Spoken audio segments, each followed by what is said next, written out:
Right బులెటిన్లో మరొక breaking news చూస్తున్నా. బీజేపీ రాష్ట్ర అధ్యక్షులు బండి సంజయ్ చేపట్టిన ప్రజా సంగ్రామ యాత్ర ఇవాళ కొండగట్టు నుంచి ప్రారంభం కానుంది. కరీంనగర్ జిల్లా గంగాధర ఎక్స్ రోడ్డు వరకు 16వ రోజు పాదయాత్ర కొనసాగనుంది. ఇక ఇవాళ చొప్పదండి నియోజకవర్గంలో బండి సంజయ్ పాదయాత్ర చేరున్నారు.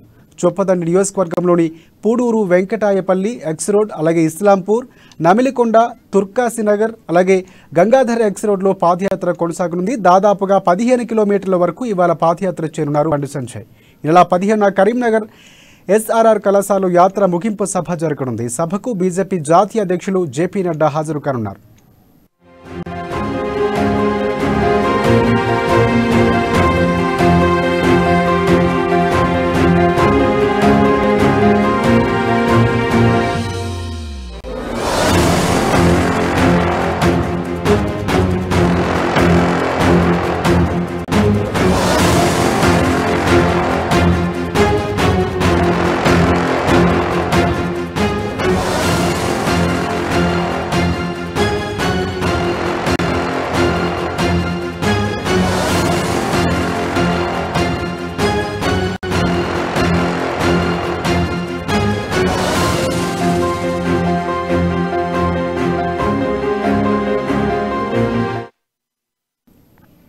బీజేపీ రాష్ట్ర అధ్యక్షులు బండి సంజయ్ చేపట్టిన ప్రజా సంగ్రామ యాత్ర ఇవాళ కొండగట్టు నుంచి ప్రారంభం కానుంది. కరీంనగర్ జిల్లా గంగాధర ఎక్స్ రోడ్డు వరకు 16వ రోజు పాదయాత్ర కొనసాగనుంది. ఇవాళ చొప్పదండి నియోజకవర్గంలో బండి సంజయ్ పాదయాత్ర చేరున్నారు. చొప్పదండి నియోజకవర్గంలోని పూడూరు, వెంకటాయపల్లి, ఎక్స్ రోడ్, ఇస్లాంపూర్, నమిలికొండ, అలాగే తుర్కసినగర్, గంగాధర ఎక్స్ రోడ్లో పాదయాత్ర కొనసాగనుంది. దాదాపుగా 15 కిలోమీటర్ల వరకు ఇవాళ పాదయాత్ర చేరున్నారు బండి సంజయ్. ఈ నెల 15న కరీంనగర్ ఎస్ఆర్ఆర్ కళాశాలలో యాత్ర ముగింపు సభ జరగనుంది. ఈ సభకు బీజేపీ జాతీయ అధ్యక్షులు జేపీ నడ్డా హాజరు కానున్నారు.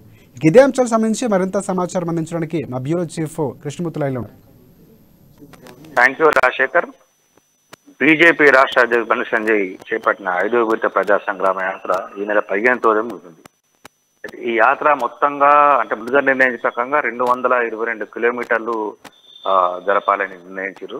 అయితే కొంత అటు ఇటుగా దాదాపుగా పూర్తిగా ఉంది. ఇప్పటి వరకు అంటే ఈ రోజు వరకు మనకున్న సమాచార ప్రకారంగా దాదాపుగా 200 కిలోమీటర్లు బండి సంజయ్ పాదయాత్ర చేశారు. ఈ సందర్భంగా గ్రామాలు, పల్లెలు, తండాలు అంటే ఆదివాసీ తండాలు వీటిని అన్నిటి కూడా ఆయన సూచించారు. కొంత సమస్యలను కూడా తెలుసుకొని అక్కడెక్కడ కొన్ని హామీలను కూడా అంటే బీజేపీ అధికారంలోకి వస్తే ఆయా వర్గాలకు వాళ్ళకు అంటే వాళ్ళ సమస్యల మీద ఏ రకంగా పరిష్కారం చూపుతుంది, ఏం చేస్తుంది అనే విషయాన్ని కూడా కొంత స్పష్టత ఇచ్చారు. 15వ తేదీన కరీంనగర్లోని ఎస్ఆర్ఆర్ కళాశాల మైదానంలో జరిగే బహిరంగ సభతోటి పాదయాత్ర ముగుస్తుంది. ఈ పాదయాత్రకు పోలీసులు కూడా అనుమతించారు. గతంలో 4వ విడత ప్రజా సంగ్రామ యాత్రకు జనగామలో నిర్వహించిన దీంట్లో అక్కడ అయితే పాదయాత్రకు వాళ్ళు అనుమతించలేదు. కానీ ఆ పాదయాత్రకు అనుమతించలేదు. తర్వాత బహిరంగ సభ కూడా అనుమతించి చివరి నిమిషంలో హైకోర్టుకు వెళ్ళి అక్కడికి తెచ్చుకోవాల్సి వచ్చింది.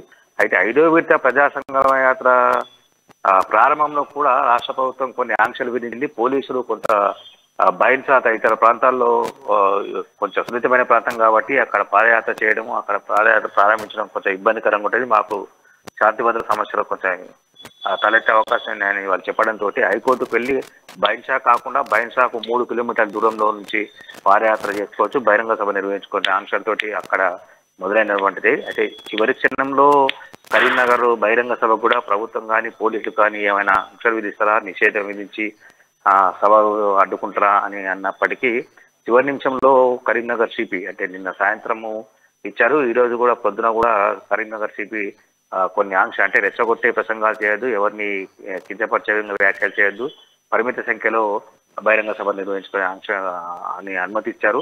అక్కడ మైదానంలో ఏర్పాటు చేస్తున్న ఈ సభకు బీజేపీ జాతీయ అధ్యక్షుడు జేపీ నడ్డా రాబోతున్నారు. ఈ ప్రజా సంగ్రామ యాత్ర 5వ విడత అంటే ఇప్పటికున్నటువంటి సమాచారము ఇది మన పాదయాత్రలో బండి సంజయ్ జిల్లాల వారీగా నిర్వహించిన సమీక్ష జిల్లా నాయకులు, జిల్లా కార్యకర్తలు, జిల్లా ముఖ్యులతోటి నిర్వహించిన పార్టీ ముఖ్యులతోటి నిర్వహించిన సమావేశాలలో తీసుకున్న నిర్ణయం ప్రకారంగా ముందస్తు ఎన్నికలు రాష్ట్రంలో రాబోయే అవకాశాలు ఉన్నాయి. ముందస్తు ఎన్నికలను కేసీఆర్ ప్రభుత్వం ఎప్పటికైనా ప్రభుత్వం అదే ముందస్తుకు వచ్చే అవకాశం ఉన్నాయి కాబట్టి మనం కూడా సన్నద్ధం కావాలనే ఉద్దేశంలో ఉన్నటువంటి బండి సంజయ్ ఇక నుంచి పాదయాత్ర కాకుండా బస్సు యాత్ర బస్సు యాత్ర నిర్వహించాలి. బస్సు ద్వారానే మనం ప్రజలు కలవాలి. అంటే మిగిలిన ఇప్పటి వరకు 5 విడతల పాదయాత్రలో ఏ నియోజకవర్గాలు అయినా పూర్తయినో మిగతా వాటిని ఆ పాదయాత్ర మనం పూర్తి చేయాలని నిర్ణయంతో తెలుస్తుంది. కాబట్టి 5వ విడత ప్రజా సంగ్రామ యాత్రనే చివరి సంగ్రామ యాత్ర అని మనకు ఇప్పటి వరకు ఉన్నటువంటి సమాచారం. ఏదైనా రాష్ట్ర ప్రభుత్వం ముందస్తుగా కాకుండా వెళ్తుంది అనుకున్నప్పుడు మాత్రం నిర్వహిస్తే 6వ విడత పాదయాత్ర సంగ్రామం జరగవచ్చు. లేకపోతే బస్సు యాత్రతోటే రాష్ట్రంలోని అన్ని నియోజకవర్గము బండి సంజయ్ కానీ పార్టీ నాయకులు కానీ కలిసే అవకాశాలు అయితే ఉన్నాయి. Rajasekhar. Right, thanks for updates Krishnamurthy.